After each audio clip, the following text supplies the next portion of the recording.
Mes très chers amis, bonsoir. C'est Gwen. Et en fait, ce soir, je vous fais une petite vidéo parce que j'ai pas envie de me présenter comme habituellement, mais comme un simple père et citoyen français qui vit en Suisse, qui fait des allers-retours fréquents entre les deux pays. En fait, je vais vous parler de quelque chose de personnel et à la fois quelque chose qui va peut-être, et j'espère vous toucher. C'est que, effectivement, mon fils a eu sa rentrée scolaire, il a 16 ans.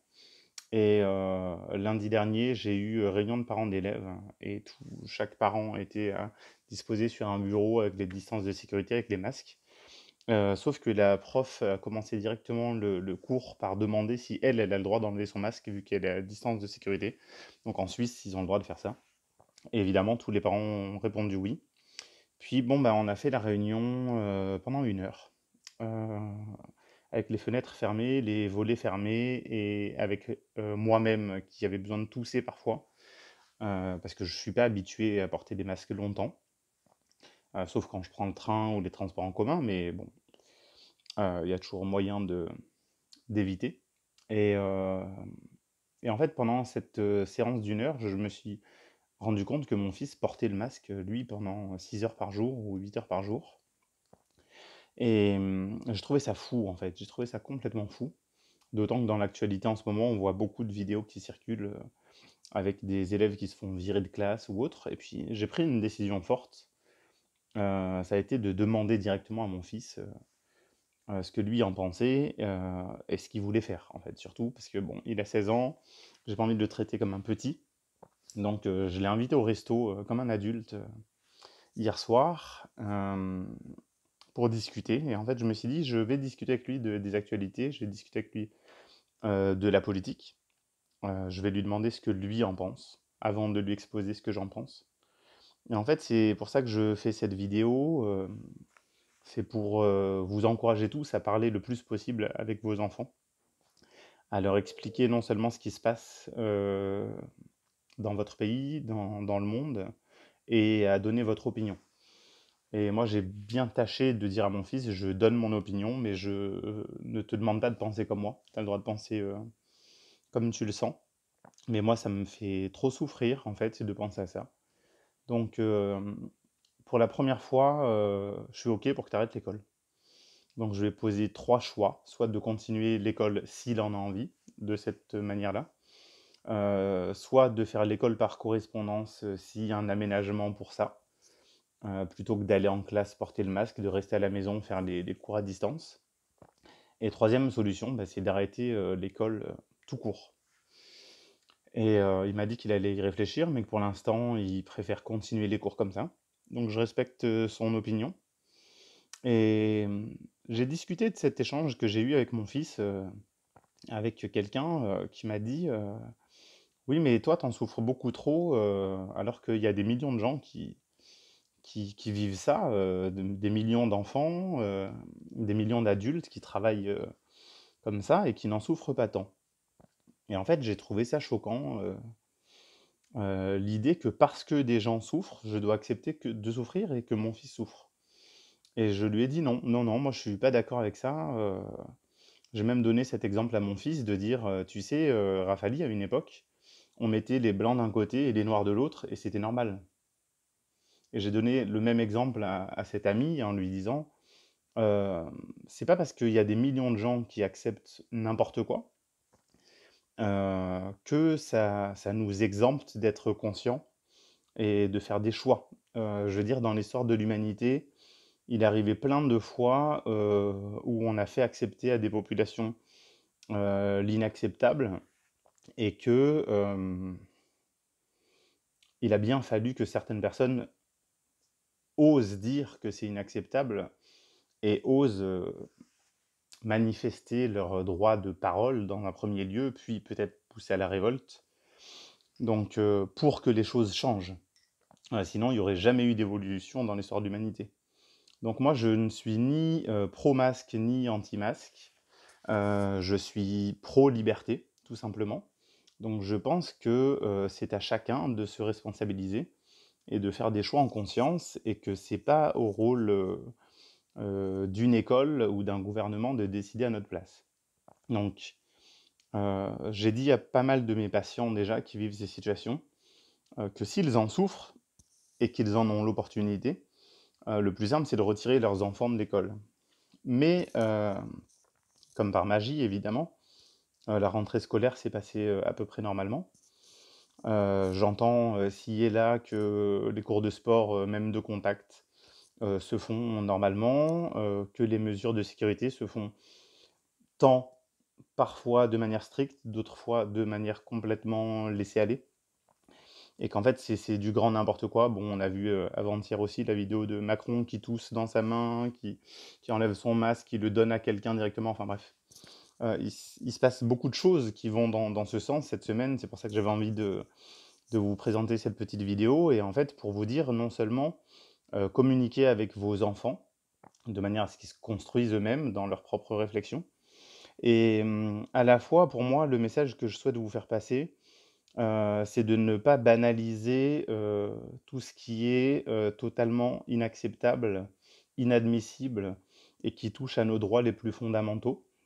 Donc si on commence à banaliser, certaines choses, en fait, il y a bien des raisons que ça dure. C'est qu'en fait, à la base, confinement, masque, distance de sécurité, c'était censé être des mesures, heu, dont on ne savait pas combien de temps ça allait durer dans le temps évidemment, mais au moins on s'attendait à ce que ça dure pas très longtemps. Et qu'en fait, si on commence à banaliser ces choses, elles peuvent durer. Elles peuvent durer, elles peuvent devenir, normales et elles peuvent totalement modifier la société. Et en fait, personnellement, j'ai pas envie d'aller dans ce sens, dans cette direction. Donc je pense qu'il faut faire comprendre à nos enfants, que c'est pas normal et de ne pas s'habituer, en fait, à ça. Donc bien rappeler à nos enfants que la situation est censée être momentanée et qu'il est hors de question que ça dure comme ça. Donc chacun son seuil de tolérance. Certains sont déjà très en colère contre le système, d'autres un peu moins, d'autres le vivent bien, d'autres le vivent mal. Moi, personnellement, je le vis très bien dans ma relation à moi-même. C'est plus dans ma relation au monde et à mon fils, comme je vous en parle, que ça me perturbe. Le dernier point que je voulais aborder avec vous, c'est que j'ai demandé à mon fils, comment se passait la relation avec ses amis par rapport à tout ça et il me dit: «Bon, bah, dans l'école, masque obligatoire évidemment, mais dans les cours de récréation, les gens ils font ce qu'ils veulent, ils sont libres». Puis je lui demande: «Et dans la vie, heu, quand vous êtes libre?»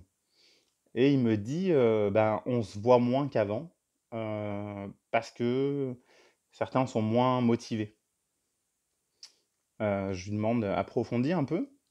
Puis il me dit: «Ben, prendre le masque dans les transports en commun, ça nous saoule, donc du coup, il y en a qui préfèrent rester chez eux, faire des jeux, en réseau.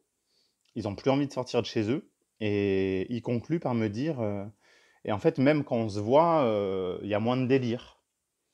Heu, il y a une atmosphère, chargée, il y a moins de joie de vivre et là, je me suis dit: «Mais cette phrase, elle est extraordinaire» parce que c'est ça le but aussi, quelque part de toute cette mascarade, c'est d'enlever la joie de vivre des gens. On se regarde plus dans les yeux, chacun est rivé sur son truc. J'ai même vu des panneaux qui incitent les gens à ne pas se regarder les uns les autres. Je prends le train souvent comme je vous l'ai dit, en général, je suis très sociable, je discute avec des gens dans les wagons et là, je vois chacun dans sa bulle, les écouteurs, le téléphone ou le livre. Enfin, les livres, c'est rare de nos jours, mais supposons. Mais moins d'interaction entre les gens, cette atmosphère suspecte. En fait, tout le monde est suspicieux, tout le monde est méfiant les uns les autres et en fait, il y a plus de joie de vivre et en fait, j'avais fait une vidéo sur, le système immunitaire et je vous rappelle à tous que, la joie de vivre et le bonheur haussent le niveau du système immunitaire et que forcément, si on a moins d'interactions, moins de câlins, moins de bisous et cetera, c'est pas new age de dire, c'est même scientifique, qu'on va mal. On va mal à l'intérieur, on va mal à l'extérieur et bah, mon fils me l'a expliqué de manière très triste, mais j'ai accepté ça. Donc voilà, je vais pas faire très long, je conclus par vous dire, encore une fois, vous répéter, pour résumer, parlez le plus possible à vos enfants, ne les laissez pas, banaliser, ce qui se passe en ce moment. Il faut bien faire comprendre, déjà à nous-mêmes, à nos proches, à nos enfants et aux générations futures que c'est pas le monde dans lequel on veut, enfin, sauf si vous êtes d'accord avec moi, et que la solution actuelle est censée être momentanée parce qu'on ne savait pas vers quelle direction aller, et qu'aujourd'hui, il y a de plus en plus de gens qui sont conscients, qui s'éveillent, qui grandissent, qui comprennent certains jeux de pouvoir, je dirais, ou de manipulation de la société, et que, en fait, il est grand temps pour nous de nous réveiller et de maintenir éveillés les gens qui s'endorment sur leur laurier et qui banalisent la situation.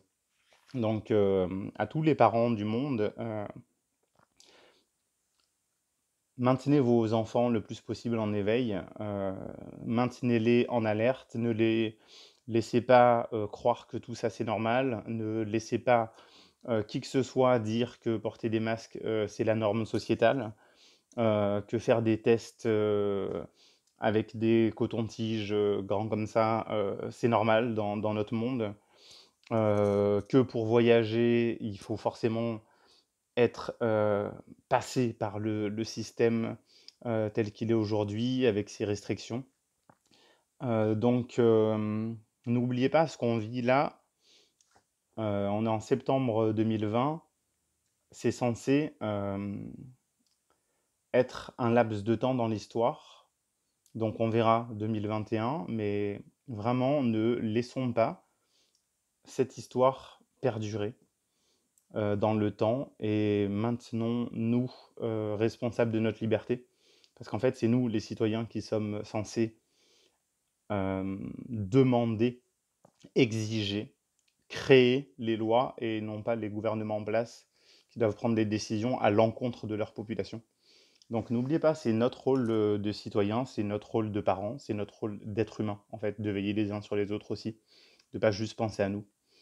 Et bah, je termine aussi avec un petit truc qui m'avait beaucoup touché, c'est cette campagne de pub pour dire aux enfants que si leurs grands-parents ils meurent, quasiment, c'est de leur faute. C'était tourné d'une manière un peu ambiguë, du genre vous inquiétez pas. Mais non, sincèrement, si vous faites un câlin à votre enfant et qu'il va voir une personne âgée, et que la personne âgée elle décède, jamais de la vie, il faut mettre dans la tête que c'est la faute des enfants. Et je trouve ça totalement ignoble de faire croire à nos enfants qu'à cause d'eux, il y a des gens qui vont mourir. Donc réveillez-vous, réveillons-nous et j'allais dire bougeons-nous. Donc bougeons-nous, ça veut dire qu'on accepte de manière temporaire, mais il est hors de question que ça dure. Je vous remercie beaucoup d'avoir suivi cette vidéo, je vous fais plein de bisous et à bientôt.